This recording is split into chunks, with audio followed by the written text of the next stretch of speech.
Legislation क्या है? Ambedkar has made equal owners out of every citizen of this country by providing you the right of one vote. And why I take the name of Baba Sahib Dr. Bhimrao Ambedkar, there are questions for that also. Again and again questions have been asked that there was a entire assembly, constituent assembly, why do you take the name of Baba Sahib Dr. Bhimrao Ambedkar only? And I also say very few of his colleagues. Why do I say so? Because this constitution would not have been in this form had it not been for a few dedicated group of people headed by Baba Sahib Dr. Bhimrao Ambedkar. That is why I say. तो उसमें जो निज़ाम बनाया गया है वो ये बनाया गया है कि पार्लियामेंट, असेंबली, ये लॉयर्स को समझने की बात है और ये इसी लैंग्वेज में आप लोगों को आपको अपने क्लाइंट्स को भी समझानी चाहिए. Because not only in the word of justice Ramana, former chief justice, lawyer कोई एक ऐसा प्रोफेशन नहीं है, ये एक ऐसा प्रोफेशन है जिसमें सोशल वर्क, आपकी सोशल ड्यूटी इंट्रिंसिक है. आप कोई रोजी रोटी कमाने के लिए नहीं, of course you will earn good money if you are good in this profession, but ये सिर्फ रोजी रोटी कमाने का एक जरिया नहीं है, आप इंसाफ और बराबरी कायम करने के लिए एक जरिया हो हमारे निजाम में. तो ये रिस्पॉन्सिबिलिटी समझनी है. और अगर लॉयर कम्युनिटी नहीं होगी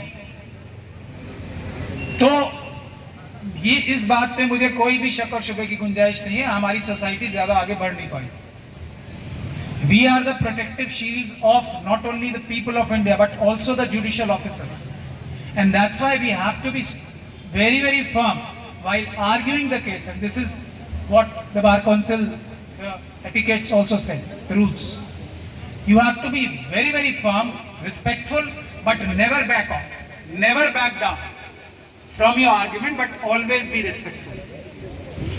You will have good judges, you will have bad judges.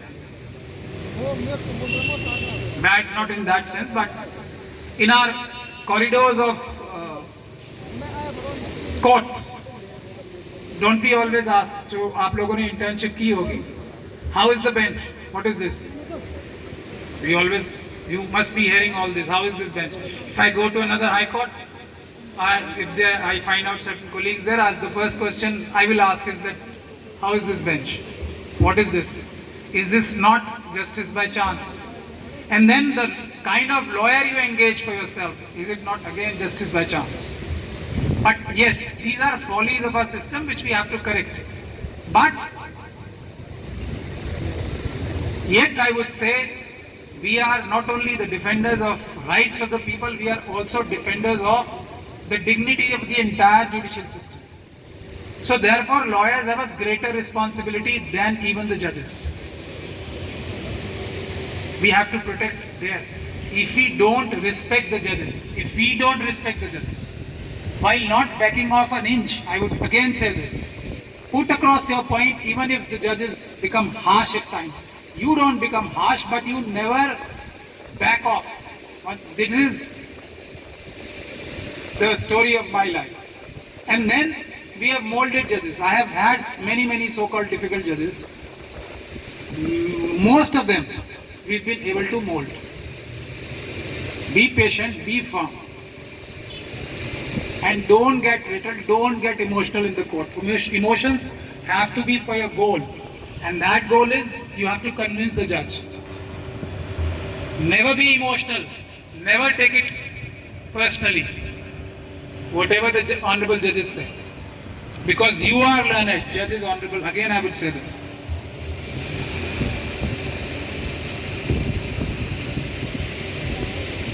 So therefore this is another lesson. तो इसीलिए मैं आप लोगों को बता रहा था कि बुनियादी बात समझनी और समझानी बहुत जरूरी है. हमारा निज़ाम भी यही है. एक और जो हमारे सिस्टम में फ्लॉ है जो आप लोगों को पता होना चाहिए, as young lawyers you have to open your mind to all these things. एक शायर है, वो अपनी शायरी अभी जो यहाँ अनाउंस भी कर रहे थे, बहुत सी अच्छी शायरी, मैं शायद उस लहजे में मैं कोई शेर अदा नहीं कर पाऊंगा, लेकिन शायर का मकसद, शायर का मायने अपने शेर के बारे में सबसे अच्छा कौन बता सकता है? कोई उसके ऊपर तनकीद लिखने वाला, या उसको उसकी एक उसके ऊपर किताब लिखने वाला, या शायर खुद? बहुत ही बुनियादी बात है, देखिए समझने की बात है। मैं चाहता हूं कि हमारे यंग लॉयर्स जो मेरे सामने यहाँ बैठे हैं, ये इन बुनियादी बातों के ऊपर ध्यान दें, बहुत फायदा होगा। तो लेजिस्लेशन बनाता कौन है? पार्लियामेंट। उसको इंटरप्रेट कौन करता है? कोर्ट। है ना अजीब बात? शायर पार्लियामेंट, शायर असेंबली, इंटरप्रेट कर रहे हैं कोई और। कितना भी ज़हीन इंसान हो, शायर के दिमाग में तो घुस के नहीं बता सकता ना उसकी शायरी किस चीज की। तो एक डिपार्टमेंट ऑफ इंटरप्रिटेशन होना चाहिए which will bring continuity and clarity in all the legislatures. Court should consult them for asking what was the actual intent of the parliament or the assembly while passing this legislation, instead of making wise and intelligent guesses. Is this something which I am making some sense of or not? इसीलिए मैंने एक आसान example देके आपको समझाने की कोशिश की। तो ये सिस्टम में क्या फ्लॉ है? लॉयर्स ही, आजकल तो बहुत सारे लॉयर्स पार्लियामेंट में हमेशा से रहे हैं, लेकिन इस तरीके से बच्चे की तरह सोचना कम कर दिया है लोगों ने। इसीलिए शायद कुछ क्वालिटी ऑफ जो हमारी जजमेंट्स हैं वो भी आप लोग देख रहे हैं कुछ नीचे की तरफ आ रहे हैं। तो एक बच्चे की तरह सोचना बहुत जरूरी है। आप लोगों को ये एडिड एडवांटेज रहेगी अपने ओपोनेंट्स पे, अगर आप सोचोगे, क्लैरिटी से चीजें समझ में आएंगी। तो ये बुनियादी जजमेंट्स में मेरा जो तरीका, मैं बाद में पढ़ूंगा किसी भी टॉपिक पे, सबसे पहले आपको लेजिस्लेशन पढ़नी है। और लेजिस्लेशन भी किस तरह से पढ़नी है? ऐसे नहीं पढ़ ली, पढ़कर आपको एक वो वीडियो गेम्स भी आते हैं ना आजकल, तो वो वॉक इन करते हैं अगर किसी भी कॉन्सेप्ट में से, वो आजकल तो वीडियो गेम शूटिंग वूटिंग के आते हैं ना, एक अटैक किया और कैसे एक किला जीता। तो walk through the language of the entire section, जैसे 154।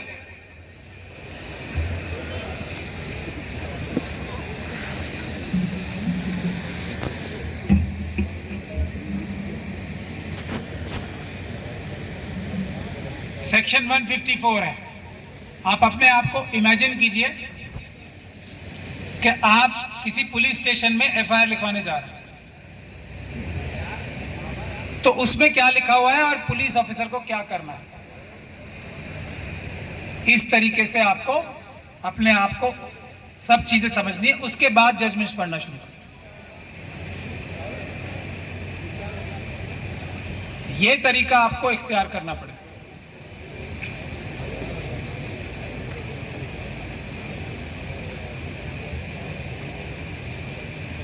मुझे बताया जा रहा है कि कंस्ट्रेंट ऑफ टाइम है।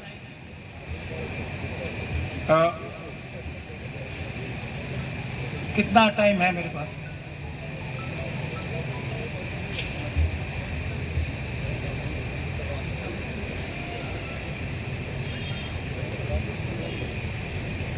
ये टॉपिक थोड़ा टेक्निकल है, कुछ समझाने में लगेगा टाइम।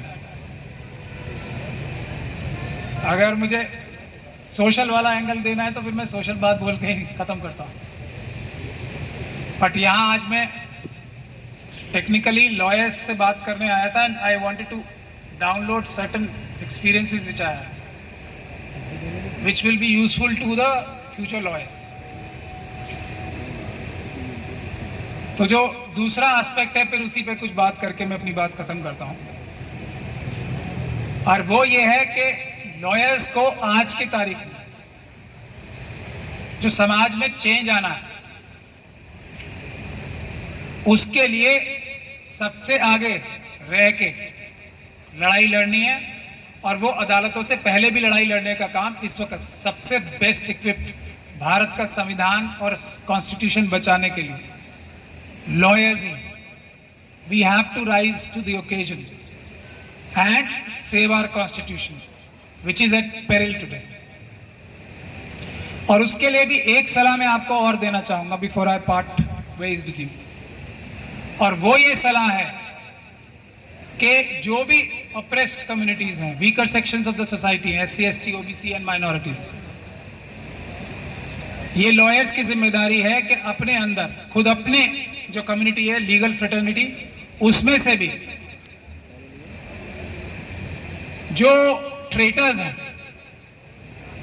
उनको ढूंढे, जो सेफ्टी नेट में रह के जो सिर्फ लफ्फाजी करते हैं उसको अमल में जमीन पे उतारने की हिम्मत नहीं करते, क्योंकि ये लफ्फाजी करने वाले सारे एजेंट्स हैं जो तंजीमें इंडिया को खत्म करने के लिए लगी हुई हैं, and you all know which those organisations are.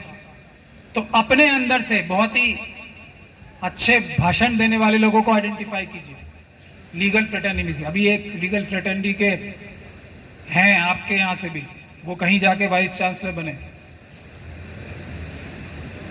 उनका मैसेज मुझे उनका नाम भी याद नहीं था आने से पहले, उनका मुझे मैसेज आता है कि वो मेरे बारे में कुछ ना बोले। I find him as a intellectual fraud and he is one. Another time, another day, I can give a lecture on that. Because people who have knowledge, they play fraud on the communities they wish to defend, on the communities they are representing. They are our biggest enemies. Despite being champions of Indian Constitution, they go out and talk about Manusmriti. They are frauds, intellectual frauds. They should be identified, they should be boycotted. Because these people are our real problem. Similarly, our religious leaders. You have to understand this and you have to stand ahead of everyone today. Lawyers have to, young law students have to. आपकी इस जो अच्छा lawyer बन ही नहीं सकता जो एक fighter नहीं होगा। आज आपकी फैकल्टी में क्या प्रॉब्लम्स हैं? आप लोग लड़ रहे हो constitutionally, legally and by peaceful means. तो मैं ये भी गुजारिश करूंगा, अलीगढ़ मुस्लिम यूनिवर्सिटी का माइनॉरिटी कैरेक्टर जा रहा, I exhort the legal students, the law students of Aligarh Muslim university to wake up and fight for this, because this is your constitution right and this is an attack on the Constitution of India. This is not just minority character of AME. So in nutshell, this is my message. Come to me as a group and fight for the minority character of AMU. 1, 2, identify the traitors and sideline them, boycott them, and you see success is this far. You raise your hand and catch it. These are my 2 requests. If you follow this, fight for your rights. If you want to be a lawyer, lead. If you want to be a lawyer, सबसे आगे खड़े होना इस वक्त lawyers को। Identify the traitors, आप लोगों को करना है, लॉ स्टूडेंट्स और लॉयर्स को ढूंढो। अलीगढ़ मुस्लिम यूनिवर्सिटी में आप पढ़ते हो, ढूंढो यहाँ क्या प्रॉब्लम्स है, आपको एजुटेशन लीड करना है। We are with you, Ambedkarites will stand by you. ये तो अम्बेडकर हॉल है, यहाँ से you should draw inspiration. Baba Saheb ने सबसे पहले महाड़ आंदोलन किया था, पानी पीने की इजाजत नहीं थी।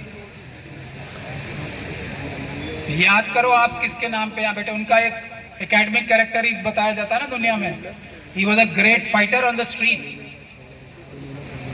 पढ़ो बाबा साहब के बारे में। और सैयद अहमद खान सर साहब के बारे में पढ़ो। This is the correct sequence of his name, please understand this. Syed Ahmad Khan sir, this is the correct sequence. Thank you very much. Allah हाफिज। जय भीम, जय भारत, जय संविधान।